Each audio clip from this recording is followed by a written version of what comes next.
생명이 풍성히 넘치는 복이라는 제목으로 하나님 말씀 선포하도록 하겠습니다. 요한복음에서는 예수께서 나는 뭐뭐다, 헬라어로는 에고 에이미라고 나오는 굉장히 신학적으로 중요한 주제가 있어요.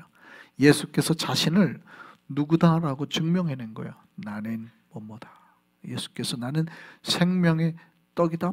예수께서도 나는 세상의 빛이다. 이렇게 말씀하셨어요. 그게 이제 첫 번째, 두 번째 헬라어로 에고 에이미를 말할 때 나. 우리가 뭐 에고라는 말은 많이 아실 거예요. 심리학 공부하시는 분들은 에고 뭐 배우죠. 에고, 슈퍼 에고, 이드 뭐 배우잖아요. 이드는 욕망이고 에고는 난데, 슈퍼 에고는 뭐 초자라 그래서 나를 절제시키는, 뭐 사람은 욕망과 슈퍼 에고 사이에서 왔다 갔다 하면서 자기 심리를 이렇게 조절한다 그러잖아요. 그 에고가 그 에고예요. 나. 헬라어에서 나오는 나라는 존재입니다. 예수께서 그래서 나를 말할 때 에고, 그 다음에 뭐뭐다, 에이미 이렇게 말하는 거예요. 그 예수께서 자신을 말할 때 세 번째 나는 뭐뭐다, 에고 에이미 말할 때 바로 말씀하신 게 바로 뭐냐면 나는 양의 문이다. 그 도란 얘기죠. 게이트란 뜻이에요. 나는 양의 문이다. 예수께서 자신을 양의 문이라고 소개하고 있고, 예수보다 먼저 온 자는 다 도둑이고 강도라고 말합니다. 그러니까 예수님 말고 여기에 드나들고 넘어드는 존재들, 넘나드는 존재들 다 뭐예요? 강도들이고 도둑들이라는, 조심해라는 거죠. 예수님 말고 다른 존재들은 자기의 욕망과 자기의 이득을 위해서 넘나드는 자들이에요. 양을 훔쳐가고 양을 죽이기 위해서. 굉장히 놀라운 말씀이죠. 뭐예요? 여러분, 예수님 말고 다른 존재들이 왔다 갔다 하면 큰일 나요. 다른 존재들이. 그 다른 존재에 여러 가지가 들어있어요. 미신적인 거. 뭐 우리가 교회 다녀도 미신적인 거 많이 믿잖아요. 교회 다녀도 막 가끔 신문 보면 항상 오늘의 토정 비결 보는 분 있죠. 띠별로 돼갖고 쥐띠, 소띠는 오늘의 운세는 동쪽으로 가면 뭐 어쩌고 이런 거 자꾸 보시는 분. 그런 거 의지하시면 안 돼요. 돈 의지하시면 안 되고. 다른 것들은 다 사실은 우리를 갉아먹는 것들이에요. 우리를 죽이고. 오직 예수 그리스도만 우리를 살리며 구원하는 존재임을 믿으셨으면 좋겠습니다. 예수님께서 자신을 뭐라고 그러냐면 문이라고 말하는 거예요. 이 문은 양을 치는 목자들이 지키는 문이라고 많은 목사님들이 해석하기도 하지만 실제 예루살렘 성벽에 문이 여러 개 있죠. 그 중에 한 개가 바로 이 양의 문입니다. 쉽 게이트예요. 당시 예루살렘에는 8개의 문이 있었다 그래요. 그런데 물론 예수님 당시에는 달라요. 아예. 근데 지금 이스라엘에 있는 이 문은 오스만 터키가 지배할 때 슐레이만 1세가 많이 재건해가지고 생긴 문이라고 그러고요. 당시에는 뭐 이게 합해지기도 하고 뭐 이래가지고 당시에 있는 문과 현재는 좀 다르긴 하죠. 그런데도 예수님 당시에 요 양의 문, 포지셔닝은 바뀌지 않았죠. 요 양의 문은 있었습니다. 어디 있었냐면 예루살렘 성벽 북동쪽에 있어요. 예루살렘 성벽 북동쪽에. 거기에 있었던 문입니다. 그 양은, 이 양의 문에 굉장히 독특한 특징이 있는데, 이 양의 문은 사람들이 안 다니는 문이에요. 진짜로 양이 다니는 문입니다. 사람들이 거의 다니질 않아요. 사람들은 대부분 어디로 다닐까요? 다른 문들. 특별히 사람들이 제일 많이 다니는 문, 딱 하면 떠오르는 문이 뭐가 있어요? 혹시 없으세요? 예수께서 사도행전을 보면 예수님의 제자들이 이제 성전에 들어갈 때는 기도 시간이 돼, 오후 기도 시간이 되고 성전에 들어갈 때 어디 문에 앉아서 구걸하던 자가 미문에 앉아서 기도하던 사람이죠. 그 미문이 뭐예요? 뷰티풀 게이트다. 미문, 말 그대로. 그래서 미문이라고 우리가 번역을 한 거예요. 근데 그 이름이, 다른 이름이 더 유명한 이름이 있죠. 골든 게이트, 황금문이라고 그래가지고 사람들이 굉장히 많이 다니는 문이에요. 그러니까 그 길로 사람들이 다 다니는 거예요. 사람이 많이 다니니까 거기 앉아가지고 구걸을 하는 거예요. 돈 달라고 하는 거예요. 근데 그때 베드로가 뭐라 그래요? 그렇지, 내가 너에게 네가 요구하는 은과 금은 내게 없거니와 내게 있는 것으로 내게 주노니 뭐라 그래요? 나사렛 예수 그리스도 이름으로 일어나 걸으라. 그 사람이 안전뱅이가 일어나서 걷게 된단 말이죠. 할렐루야. 그 문이 미문이에요. 미문. 그 문이 바로 황금문, 골든게이트였죠. 사람들은 다 그리로 다니는 거예요. 양들은 어디로 다녀요? 위쪽, 북쪽 문으로 다녀요. 근데 예수께서 자기를 모든 사람이 뭐 구원받는 이 황금문이라고 말하지 않고 놀랍게도 양의 문이라고 말씀하셨단 말이죠. 이게 굉장히 독특한 사건이라는 거예요. 당시에 제사장이나 다른 모든 일반인들은 다 그런 문으로, 자기들이 화려한 문으로, 세상 사람 다 가는 문으로 다녔단 말이죠.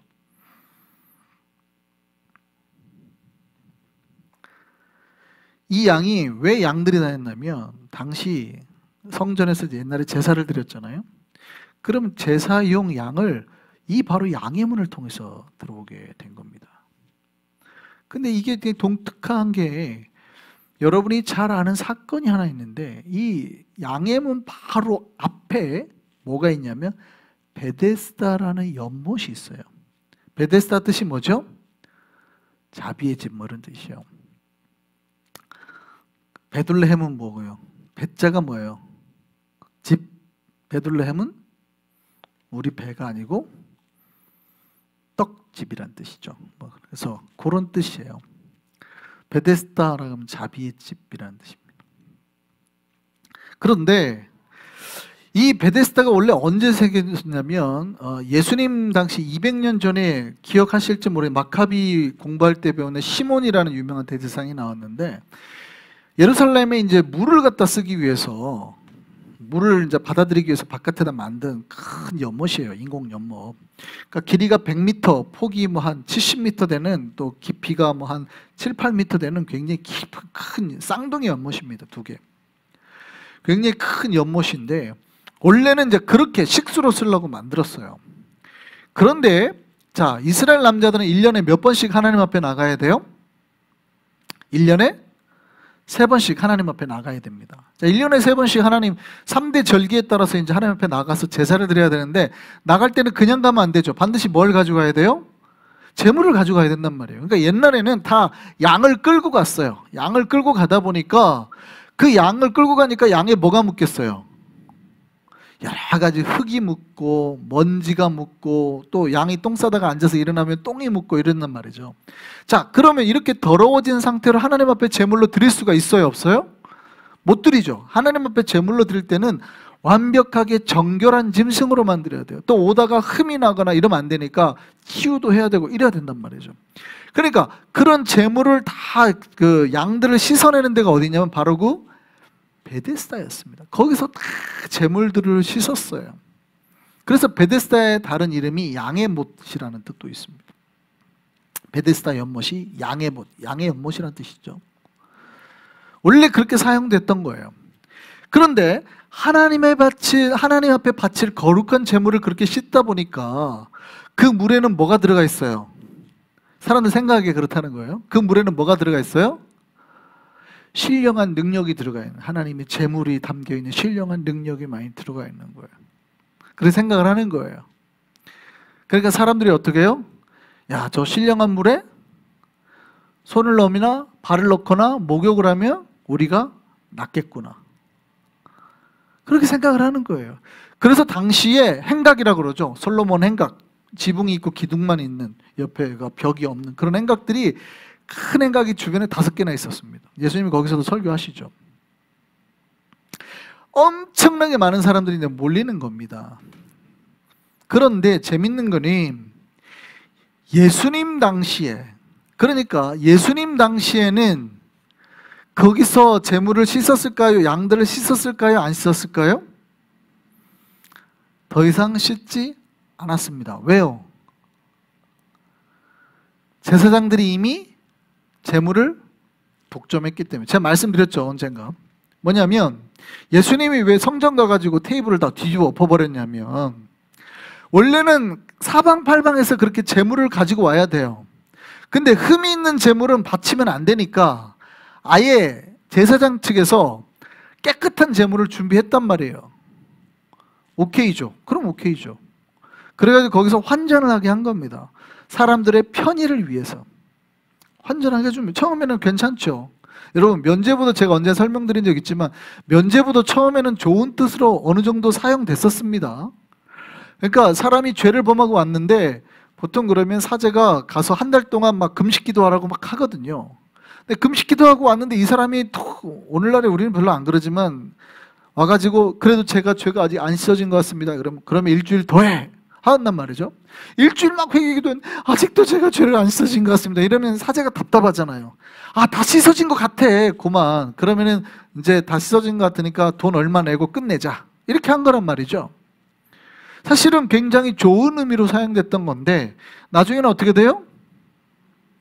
그런 회개는 다 필요 없고 죄만 지면 어떻게 해요? 아, 여기 헌금, 나 죄 좀 지었습니다 하고 헌금 툭 던지고 가는 거죠. 이게 이제 나중에 면죄부의 부작용으로 심각하게 작용하게 되는 거고, 루터가 종교갈 때쯤이면 딸랑 소리가 나면 너희의 부모가 천국에 갈 것이다. 연옥에 있던 부모가 천국에 갈 것이다. 이렇게 하기 시작한 거죠. 그러니까 루터가 화가 나가지고 이제 95개조 반박문을 받게 되는 거죠. 어쨌든 처음에는 좋은 의도로 했던 거예요. 그런데 그러다 보니까 이게 돈이 되니까 전국에 있는 남자들은 의무적으로 1년에 3번씩 와야 되니까 돈을 벌려면 어떻게 돼요? 100불짜리를 얼마로 하면 돼요 이제? 200불에 팔기 시작하면 돼요. 그러면 100불이 남아요. 그런데 당시에 대제사장 가문이 독점을 했는데 그거를 몇 배까지 튀겼냐면 10배에서 심할 때는 100배까지 받았대요. 그러니까 100불짜리가 얼마로 팔린 거예요? 1000불에 팔린 거죠. 심할 때는 10,000불에 파는 거죠. 그러니까 사람들이 데모하는 거 아닙니까? 아, 그러면 우린 됐습니다. 베데스다에서 씻고 우리가 가져오겠습니다. 그랬더니 뭐라 그래요? 우리 거 말고는 아무도 성전으로 못 간다. 막 막아버린 거죠. 그러니까 더 이상 이게 제사가 돼요, 안 돼요? 엉망이죠. 하나님의 집이 돈벌이 수단으로 바뀐 거예요. 좋았던 목적, 사람들에게, 성도들에게 편하게 해주니까 갈수록 이상하게 되는 거죠. 여러분, 우리가 사실은 이렇게 의자에 앉아서도 옛날에는 예배 드리지 않았어요. 의자에 왜 앉아서 예배 드려요? 황제가 오기 시작한 뒤로부터 그래요. 황제가 왔는데 바닥에 못 앉으니까, 무릎 꿇게 못하니까 의자를 갖다 놓은 거예요. 원래는 무릎 꿇고 예배 드리는 게 하나님 앞에 합당한 거예요. 아니면 서서 예배를 드리거나. 편하게 되니까 갈수록 편해지죠. 갈수록 편해지죠. 갈수록 우리가 조심해야 되는 겁니다. 조심.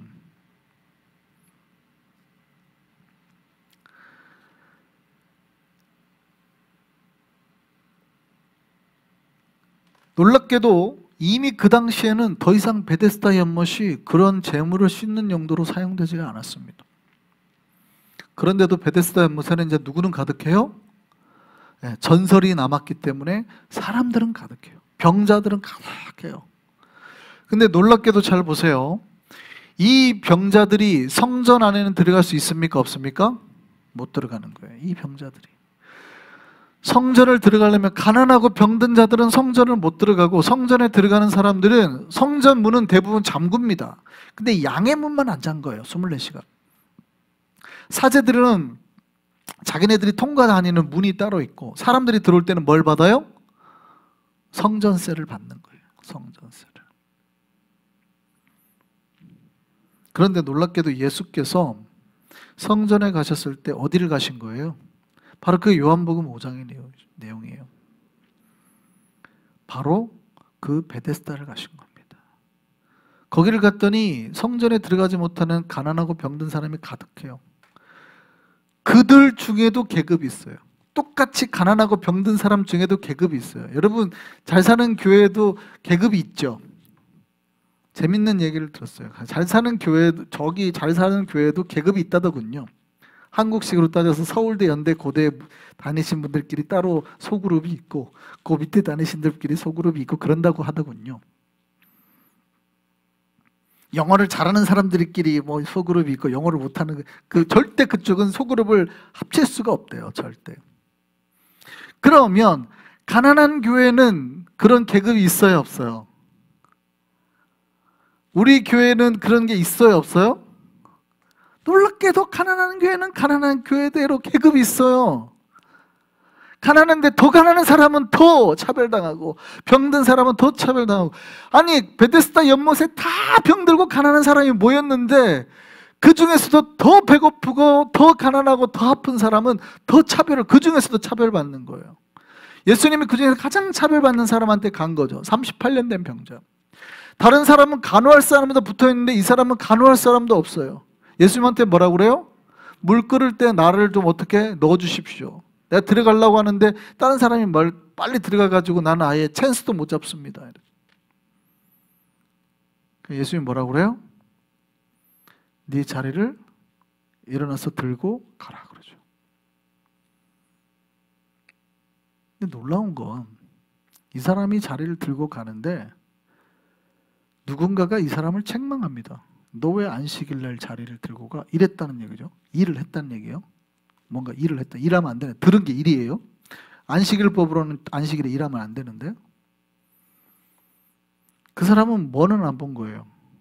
이 사람이 38년 동안 못 일어나고 고통당하고 어떤 존재 처지였는지는 관심이 하나도 없죠. 근데 놀랍게도 지금 그런 사람들은 다 어디에 모여 있다고요? 성전 안에. 베데스다는 바로 양의 문으로 통과되었고 거기서 양을 가지고 온 사람들은 통과됐어요. 가난한 사람들은 그 문으로 통과돼요. 돈 내는 사람들은 절대 양의 문으로 안 가요. 골든게이트로 가지. 이렇게. 그러니까 그 사람이 자기를 책망한 사람이 있는 데까지 갔다는 얘기는, 성경에는 그 얘기는 정확하게 안 나옵니다만, 갔다는 얘기는 이 사람이 어디로 갔을 확률이 높아요? 바로 앞에니까. 바로 그 문을 통과해서 나갔을 확률이 높다는 얘기예요. 이게 무슨 얘기냐면 바로 예수 그리스도께서 어떻게 해요? 병들고 약한 자라도 예수를 만난 자라면 어떻게 해요? 생명을 얻게 하고 구원을 얻게 하고 하나님 계신 곳에 나아가겠다는 거예요. 할렐루야. 그런데 그 안에 성전이라고 나와 있던 그 수많은 사람들은 다 뭐였다는 거예요? 도둑이요, 거짓이요, 강도요, 하나님 앞에 장사치요. 자기 이득을 위해서 좋을 때는 오고 기분 나쁘면 안 하고, 내 이득이 있으면 참여하고 이득이 없으면 안 오고, 돈 벌려고는 하고, 이런 사람들로만 가득했다는 거예요. 근데 예수께서는 진짜 문이 되어서 병든 자, 약한 자, 가장 고통받는 자를 어떻게 해요? 치유하셔서 회복하시고 생명을 얻게 하시고 그 문으로 들어오게 하셨대요. 그러니까 요한복음에 보면 나중에 그 사람을 예수께서 성전에 다시 만납니다. 그리고 예수께서 뭐라고 그래요? 심해지지 않도록 죄를 범하지 말라.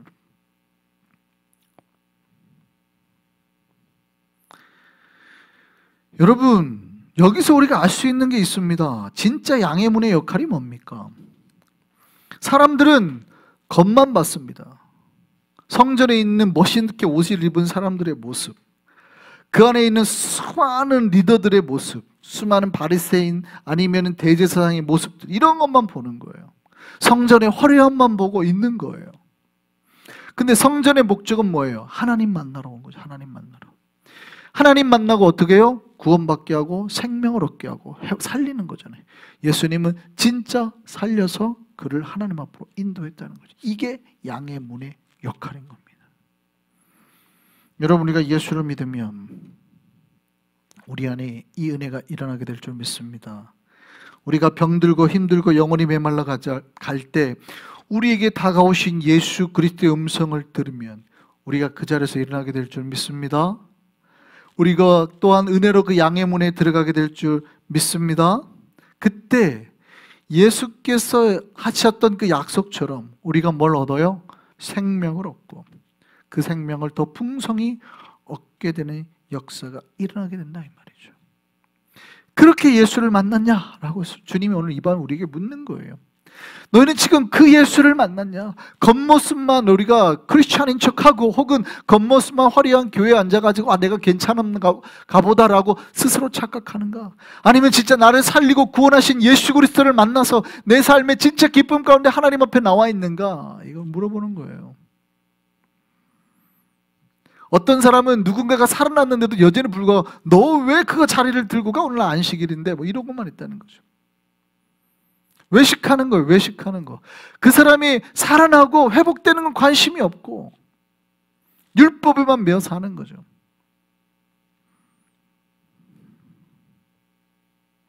여러분, 노틀담의 그 프랑스의 굉장히 유명한 성당 중에 하나 노틀담의 성당이죠. 노틀담 성당이 14세기에 지어졌습니다. 근데 유명한 이유는 바로 그 노틀담의 꼽추라는 그 유명한 소설 때문이죠. 빅토르 위고가 쓴. 이 성당이 굉장히 유명합니다. 왜 유명하냐면 여러분 나폴레옹 알죠? 나폴레옹이 뭐 프랑스가 재밌는 나라죠. 처음에는 이제 공화정을 민주혁명을 일어나가지고 했던 나라지만 나폴레옹이 나와가지고 다시 주변 나라들하고 왕정인 나라들과 전쟁하다가 안 되니까 이렇게 힘이 없어서 전쟁 못 하겠다 했고 내가 황제가 되겠다. 그래 전쟁 이겨야 되겠다 해가지고 자기가 황제가 돼버리잖아요.